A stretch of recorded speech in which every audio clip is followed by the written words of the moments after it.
bir martaba ummati muslima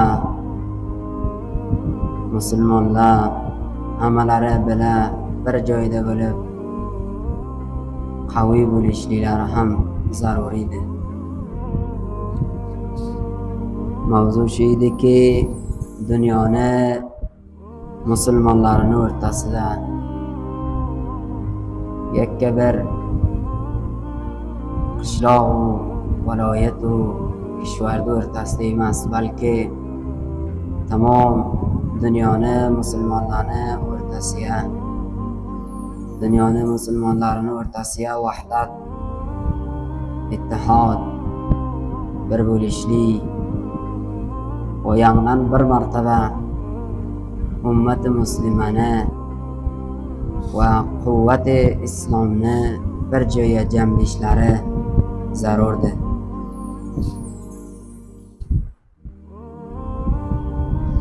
Agar bizda biroz ummati islomiyni birozki vaziyat va holatlarini ko'rsak, ummati islomiy xeyli bir bad holatga ro'baro'dir. Musulmonlarni dushmanlari musulmonlarni o'z o'rtalarida guruhlaya, firqalaya, qavmlaya, tillaya va zabonlaya, hatto ko'chalaya taqsim etgan. Musulmon biroz qavmini, tilini mo'tabar bilib musulmon bilan zidlik qiladi. Musulmon biroz hatto ko'cha bir qishloqda yashayotgan ko'chasini, qavmasini e'tibor qilib musulmon bilan muxolifatlik etadi. Va kishvarlarga e'tibor berib boshqa bir islomiy kishvar bilan ixtilof qiladi, ziddiyatli qiladi. Darholiki islomda marz yo'q. Musulmon har joydagi bo'lsa, inog'ay musulmondir. Marz yo'qdir, hadd hudud yo'qdir haqiqatdan musulmonlarning o'rtasida. Ki aytsaki, san Arabistoniy u man Afg'onistoniy, san Misriy u man Pokistoniy, san Ironiy u san Falastiniy, bundoq gap yo'qdir. Musulmon voqean iymon qalbiga jo'g'izin bo'lgan bo'lsa, faqat musulmonning o'rtasiga farq keltirmaydi. Bir musulmoniki 1 metr bunga yaqin ham bir devor hamsoyasi ham birday biladi. Va hamchinon bir musulmoniki minglarcha kilometr bundan uzoq ham o'shani ham o'z inog'asi va o'z do'sti biladi. Kishvarlar ham biroz, davlatlar ham biroz, har bir davlat o'z siyosatini, iqtisodini pesh keltirishlikka ko'shish qiladi. Hatto islomiy davlatlar xeyli ko'shishdaki boshqa bir islomiy davlatni zaif qilsin. Darholiki bir islomiy davlat boshqa bir islomiy davlatni zaif bo'lishligiga sabab bo'lishligi haqiqatdan o'zini zaif bo'lishiga sabab bo'lgan. Boshqa bir davlatni musulmon zaif bo'lishligi hamma islomiy davlatlarni zaif bo'lishligi. Buruz dunyo kofirlar, tamom jahondagi yahud va nasoro musulmonlarni o'rtasiga judolik, parogandalik, o'z o'rtalariga ixtilof keltirmoqlik uchun, ular zaif bo'lishlik uchun qisma qism raqam barnomalarni ijro qiladilar. Ki har nav va har qism va har raqam barnoma bilan o'z yonlaridan tuzilgan qonun qoida bilan xohlaydilarki ummati islomiyni o'rtasida ixtilof topilsin. Musulmonlarga zarurki buni bilsalar, kofirni programmidan, kofirni tasmimidan, kofirni barnomasidan xabar bo'lsin. Bir musulmon boshqa bir musulmon bilan bejo va bema'no ixtilof qilishligi haqiqatdan tisha o'z rishasiga urishligi, o'z rishasiga tisha uradi. Boshqa bir musulmon bilan ixtilof qilishligi bilan. Kofir hamisha xohlaydiki musulmonlarning safi alohida bo'lsin va muxtalif firqalarda bo'lsa bo'ladi. Chunonki Afg'oniston o'z bir kichkina kishvar ki islomiy, bunga sizlar tarixda bilasizlar, Muysafidlarki qachondan beri dushman dunyoni kofirlari sarig'i quyu qarasi quyu sarig'i kelib yopishadi. Go'y u yerdan bir tan tikilaydigan uni himoyat etadi, go'y u yerdan bir tan tikilaydigan uni himoyat etadi. Hadaf u maqsadi nimarsa? Musulmonlarni birligi, vahdati o'rtadan ketishlik va u suv loyqalatu baliq tutmoqlik hadafi.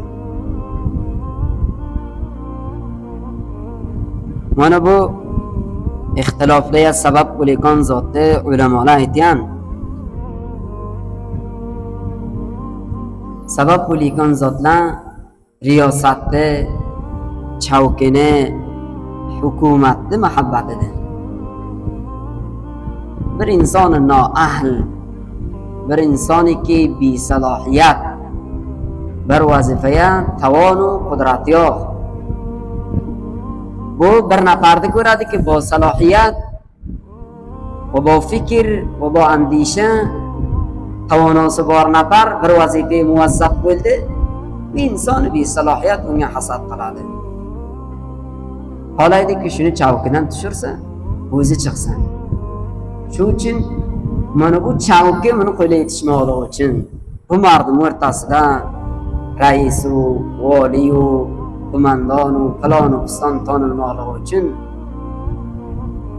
va ina ham och qolaversan, yo dunyosi kam bo'laversan, ko'radiki birta Alloh taolo dunyo bergan ki u dunyosi bilan zindagisini pesh olib ketgan mo'tarlaminadi, ta'mirlar tashlaydi, va boshqa dunyodan istifoda qiladi. Boshqa bir nafar uni ko'radi, xohlaydiki bu ham o'sha ta'mir etishsa, o'sha ham mo'tar etishsa, dunyo etishsa, dunyoni muhabbati, zarqu barqi, chavkini muhabbati, xohlaydiki bu chor tarafga qo'yilsin. Hatto shayton shuncha bu dunyoni muhabbatini bunga, dunyoni zarqu barqini, dunyoni rangi ro'g'anini buncha ko'ziga muzayyani xushlik qilib ko'rkazadi, hatto dinidan bezor bo'ladi. Hatto dinidan bezor bo'ladi, omodaki dinini muomala etsa. Aytadi ki men u kishvarga qo'lim uray, u kishvarga qo'lim uray. Kishvarlar bilan kufriy raislar bilan bu muomala etadi. Va dinlikni o'sha rais kofirning aqidasini dunyoga murovvaj qilishlik uchun bu islomiy davlatda faoliyat etadi.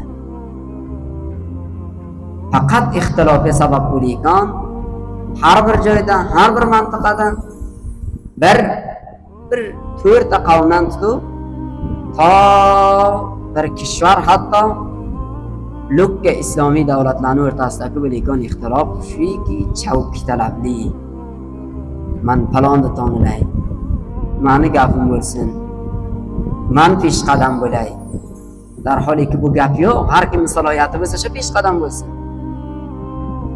Har kimning tavoni bo'lsa, har kimning fikri bo'lsa, har kimning iste'dodi bo'lsa, har kimning rushdi bo'lsa, har kim jonani solim pesh ol ketolarday bo'lsa, o'shaning qo'lida bo'lsin emas, faqat menda bo'lsin. Nima uchun menda bo'lmasa, u kelayotgan manfaatlar va avoidlar bundan qaytadi. Buni haq chavkiga chiqadi. Lukka gumriklar ham o'ziga marbut, lukka bandarlar ham o'ziga marbut, lukka millatdan kelayotgan mafod va ushur va xaroj ham bunga marbut. Bundan qoladi. Mana shu uchun chopadi dinim ketsa ketsin. Har bir joyda ixtilofga sabab bo'layotgan musulmonlarning o'rtasida mana shu muhabbat va chavk talablikdi, qavmparastlikdi. Siz bizdan qancha xilofat o'zdan musulmonlarni xilofat bunda bir kishvar emas edi. Lukka musulmonlar bir joyda jam bo'ldi, bir xalifasi bor edi musulmonlardan. Har mintaqada bunda bir podshosi bo'lsa, o'zlari alayda bo'lib taqsa bunda olmas edi. Xilofat Abbosiy vaqti zaif bo'ldiki, o'z o'rtalarida chavk talablik keldi. U oyog'idan tortdi, u oyog'idan tortdi. Qaramadilar. Iste'dod peshqadam bo'lsin deb. Qaramadilar. Salohiyatdor nafar peshqadam bo'lsin. Yo. Shunga qaradilarki, marsa bo'lsa bo'lsin, men peshqadam bo'lay.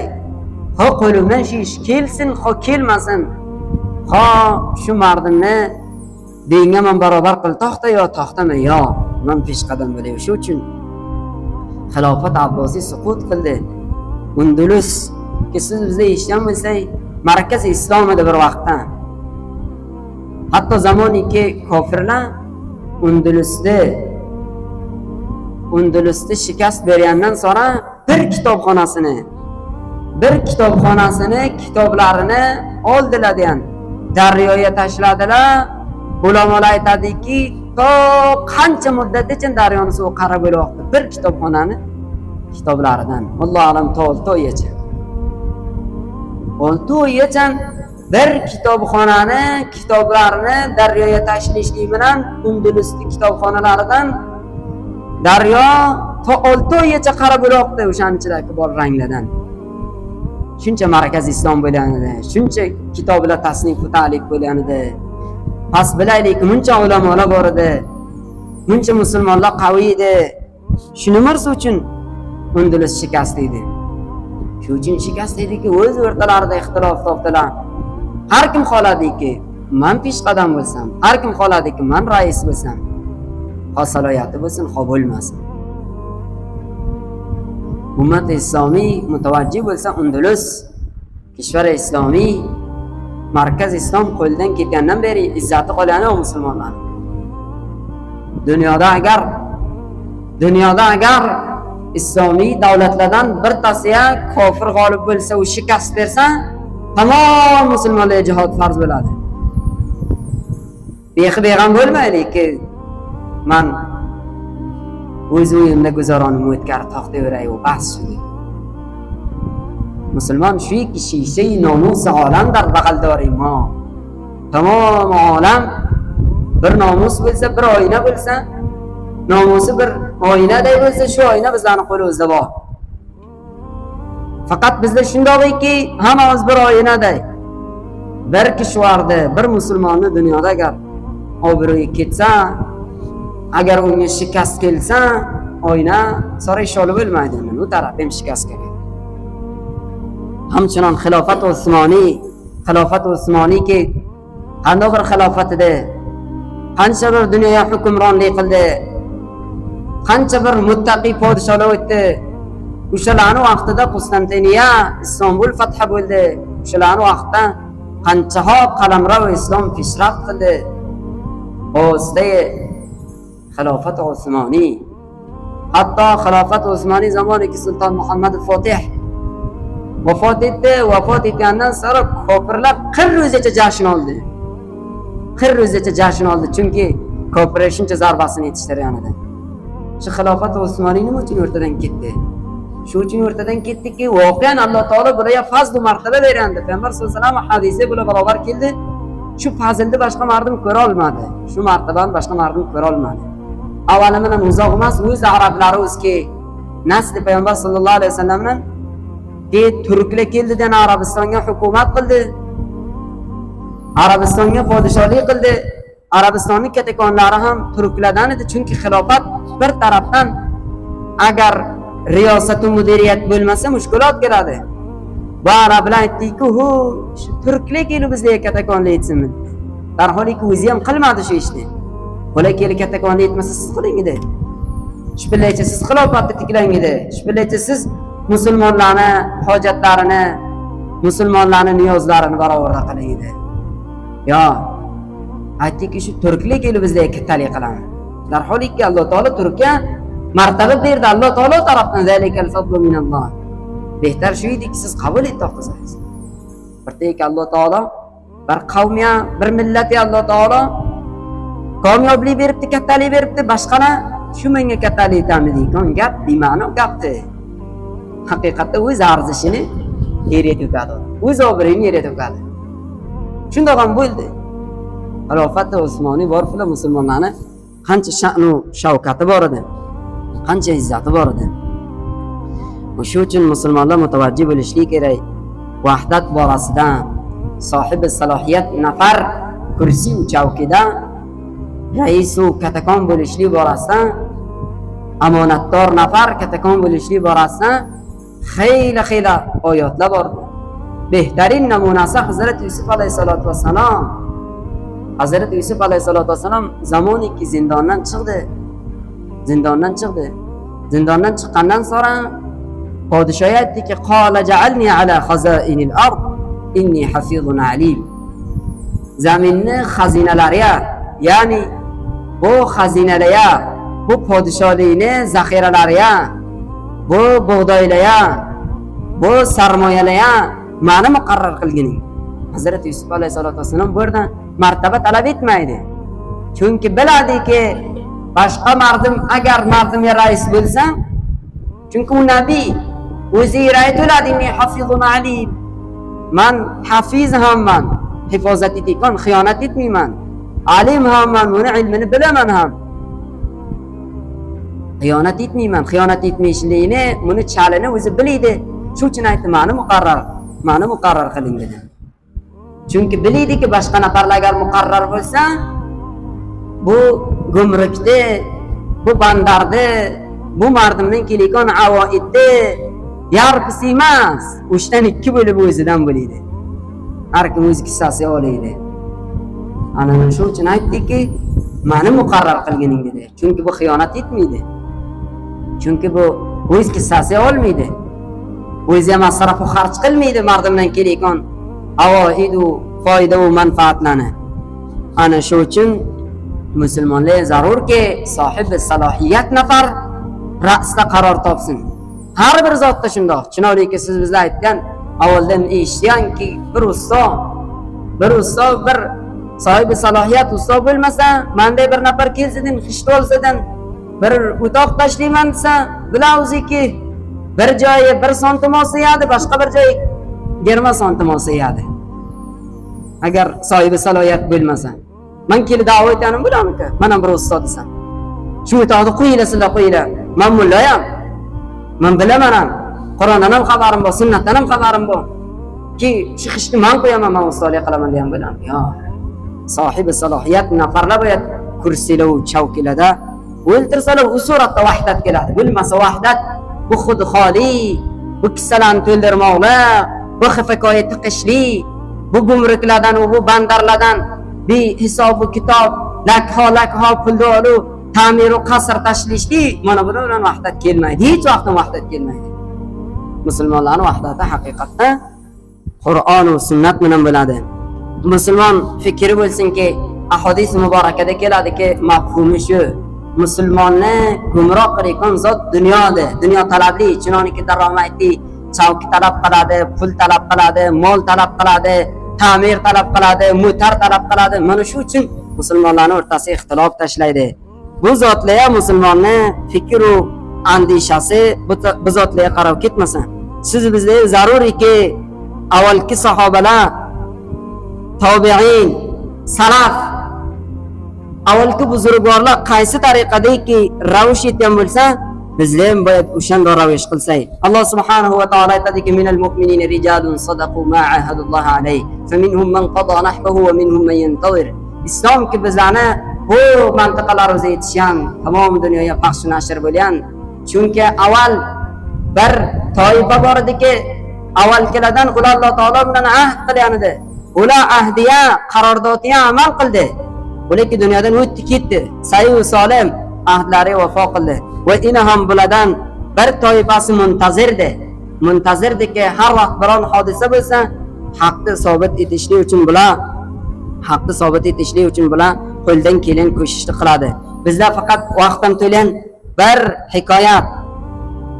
hikoyatni aytishni bilan inshaalloh xatm qilamiz.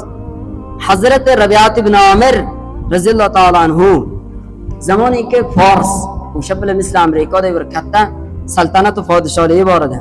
Rabiat ibn Amir raziyallohu anhu bir sahoba Forsda podshohning yoniga bordi. Uni qasriga daxil bo'ldi. Qasridan yuridi, qo'llarida nayza bor edi. Podshohning qasrida qancha qiymatbaho qolin, qiymatbaho to'shalgan. Nayzasini yerga urayotgan ar yanida o qolinni tishi bor edi. O'yina ham o'tini ham to o'sha podshoh bo'layotgan joygacha olib bordi. Kisro deydi podshohsiga, to o'sha joygacha olib bordi, toki bir joyga bordi, bir mahkam taka to'xtagan ekan, albatta chavku taka, nayzasini o'sha urdi den shunaqa qilib, o'tini o'sharga bog'ladi.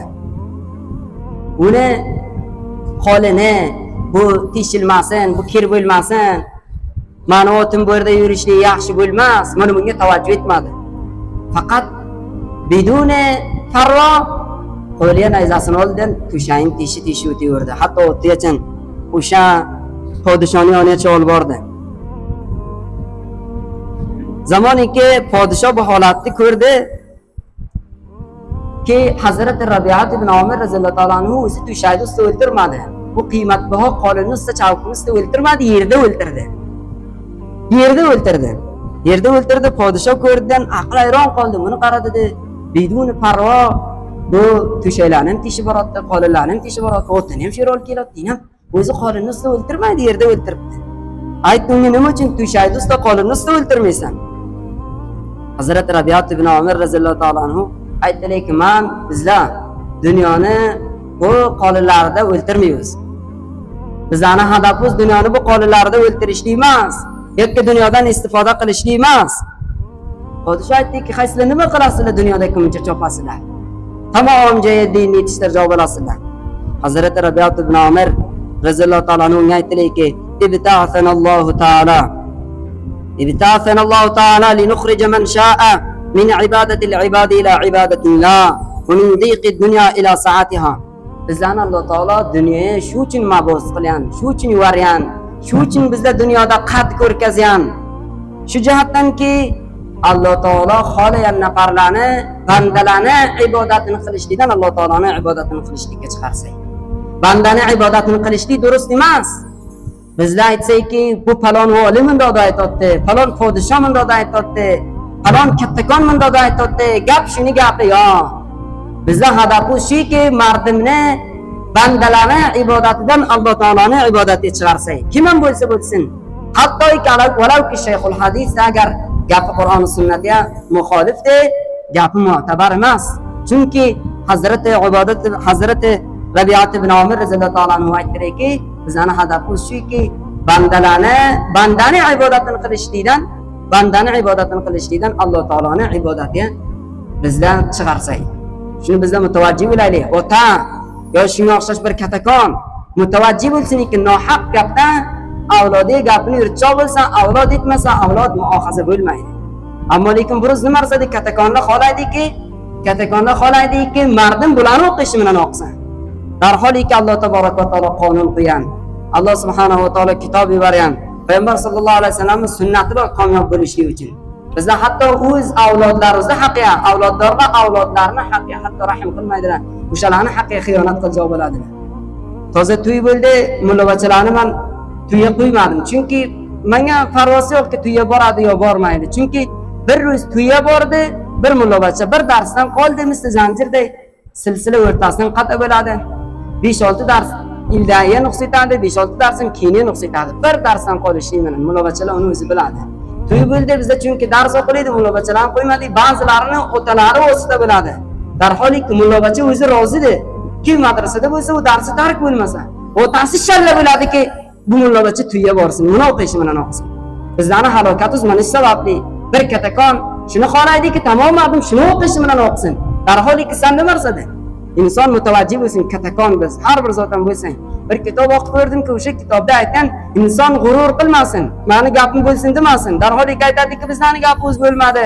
O'g'li otasi aytadiki, o'g'liga men gapim bo'lmadi. Inson o'ziga tavajjuh etsin, sizning gapingiz bo'ladi, sizni marsada. Haqiqatan ulamolar aytadilarki, inson bir chataldon. Bichoqni bir to'g'risin deb qaningizni suqsin deb o'tsin qonki, ishmachidagi nafarlaringizni o'ltira olmaydi. Ustozlarimiz bizlarning Shayx So'blar aytdiki, inson bir satl najosatdir. Bunga buncha g'ururni marsa kerak. Bunga buncha xudoxolikni marsa kerakki, meni gapim bo'lsin. Meni gapim yursin. O'sha uchun faqat linukhrijal ibada min ibadatillah, min ibadatil ibad ila ibadatillah. Hadaf sahoba aytdiki, bizlarning hadafimiz shuki, bandani ibodatini qilishlikdan. Shu otam nima desa shuni gapi say bo'lsin. Shu musafir nima desa shuni gapi say bo'lsin. O'g'li nima desa shuni gapi say bo'lsin. Bu qo'mondon nima desa shuni gapi say bo'lsin. Mana shuning zotdan chiqarib bizlar kitobulloh nima degan bo'lsa shuni gapi say bo'lsin. Deyishlik uchun bizlar dunyoga kelamiz. Shu uchun sahobani payravlari ham ularga sahobalardan payravlik etadi. Ularning hadafi ham shuki, jamiada har kimning gapini, har cho'pon, har xudobiy xabar har bir joyda bo'lsa, tamom dunyoda ularning gapini bo'lmishlikka moni bo'ladilar, ularning gapini bo'lishlikka moni bo'ladilar. Ixtilof shundan topilgan bo'ladi. Bu ixtilof haqiqatda zaif bo'lishlik, o'zini ham zaif bo'lishlikka, tamom ummat islomini zaif bo'lishlikka sabab bo'ladi. Garchi voqeani marsidi Alloh subhanahu va taolo kechirsin agar vaqtdan ziyoda olingan bo'lsa, chunki namoz juma agar avoy issiqda bo'lsa, salginini kechroq qilsa behtar dedilar. O'sha avval vaqtlarda o'qilsa ham mushkili yo'qki. Alloh taborak va taolo bu issiqdagi bizlar ko'rda o'ltiramiz, chunki ishimiz shunda zotam shu davoni issiqda bo'lmasa, Alloh taborak va taolo o'zi qabul etsin. Har bir lahzamizni gunohlarimizga kaffora bo'lishlikka sabab aylantirsin va darajalarimiz bilan bo'lishlikka Alloh taborak va taolo sabab aylantirsin. Allohumma usilna ila jami' maqasid khayrina wa tub alayna innaka antat tawwabur rahim. Allahumma inna nas'aluka min khayri ma sa'alaka minhu nabiyyuka wa 'abduka Muhammadin sallallahu alaihi wasallam. ونعوذ بك من شر ما استعاذ منه نبيك وعبدك محمد صلى الله عليه وسلم وأنت المستعان وعليك البلاغ ولا حول ولا قوة إلا بالله صلى الله عليه وسلم.